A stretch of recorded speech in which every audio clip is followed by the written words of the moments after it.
अच्छा पिला माने आज आम वृत्त आ वृत्तर स्पर्शक विषय में आउ किछि मजेदार विषय जानिबा।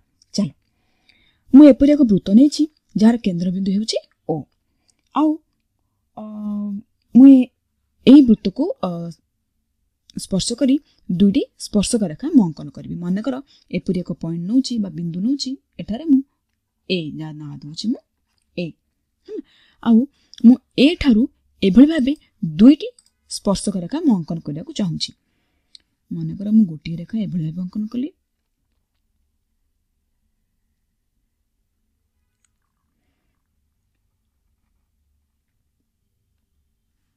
पुणी आउ गोटे रेखा मु अंकन करूछि एभଳି भाबे।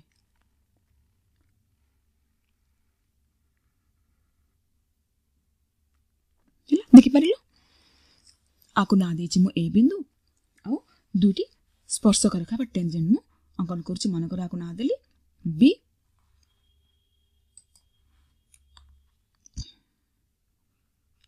आउ आको ना देली मन कर सी। तो मोर एठारे ए बी आउ ए सी होछि दुईटी कोन स्पर्शक बा टेंजेंट। एठारे मु कहली कोन ना ए बी ओ ए सी होछि दुईटी स्पर्शक रेखा वृत्त ओ प्रति। वर्तमान कौन प्रमाण करने चाहूँगी ना जदि मु आको प्रमाण करी जे A B is congruent to बा सर्वसम कहा सहित एसी सहित वर्तमान मु ए जिनसरा प्रमाण करने को चाहूँगी। एथिपाई आमे एठारे दुईटी त्रिभुज अंकन करबा। एठी आमे दुईटी त्रिभुज अंकन करबा। त माने कहबो केमिति त्रिभुज अंकन करबा। चलो देखिबा केमिति त्रिभुज अंकन करबा।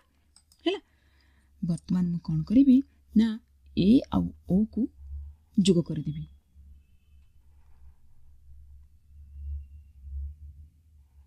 ए आउ ओ को एभଳି भाबे जोग कर देली।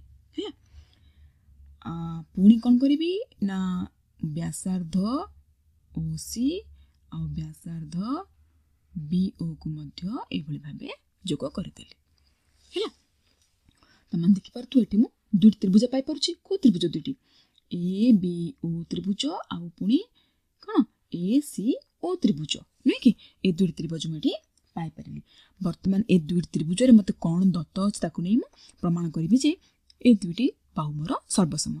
आ पई आमे जानिछि सर्वप्रथमे आमे कोन करिया पड़िबो ना प्रथमे आमे ए त्रिभुज दुईटी सर्वसम बोली देखैबा। तापर जे आमे देखि परिबा जे यार बाहु दुईटी मध्ये सर्वसम बोली। अच्छा आमे एठारे पाइलु त्रिभुज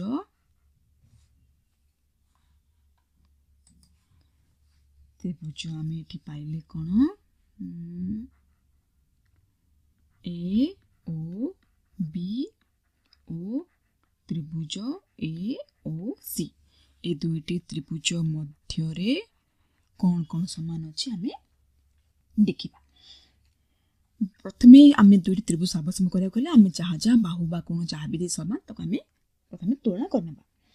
अच्छा आमे पूर्व वीडियो प्रमाण कले जे स्पर्शक और वृत्त परस्पर सहित कौन परपेंडिकुलर बा आमे कहि परिबा ए जे स्पर्शक स्पर्श बिंदुगामी व्यासार्ध प्रति लंब अटे।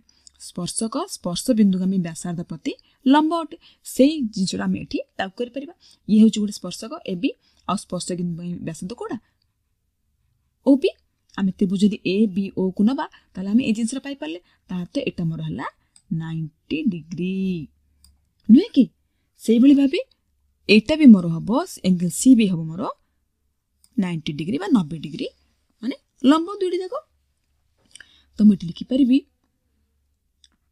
Major angle B is equal to measure angle C is equal to 90 degree. हैला गोटे जिंस मते मिलला एठी। पुणी आमे देखिबा एटा more first point. Second point मते कोन मिल देखो देखो एठी बीओ मध्य गोटे व्यासार्ध और सीओ मध्य गोटे व्यासार्ध एका वृत्तर व्यासार्ध सब बेले समान होई थांती। ताले हम लिखि परिबे एठी सॉरी ए तो नहीं एटा लिखिबा हम बीओ हला हम लिखिबा एठी BO is equal to CO एका वृत्तर व्यासार्ध समान होई परिबे सेटा। अच्छा पुणी कोन लिखि परिबा हमें देखो एठी लिखिबी मु ए ओ ए जो बाहुटी अच्छी उभय पाई साधारण अच्छी तो आर मध्य A O is equal to आर मध्य ए ओ हेबो दुर्जा ट्रायंगल रे तो उभय पाई ए ओ हेउची साधारण बाहु बा ए ओ आर A O is equal to तार ए ओ तो अतएव दुई त्रिभुज मोर कोन हम सर्वसम हेबे अतएव मु लिखि परिबी जे त्रिभुज A O B is congruent to त्रिभुज ए ओ सी नुहे कि दुई त्रिभुज मोर परस्पर प्रति सर्वसम होई पारले सर्वसम जदि होई पारले ताले त्रिभुजर अन्य बाहु दुईटा मध्य परस्पर शब्द समान हेबो ताले अतएव बा which implies A B is equal to A C मोर प्रमाणित होई गला एडा हे तो प्रमाण चाहतली मु नुहे कि पिला माने ताले देखि पारले जे दुईटी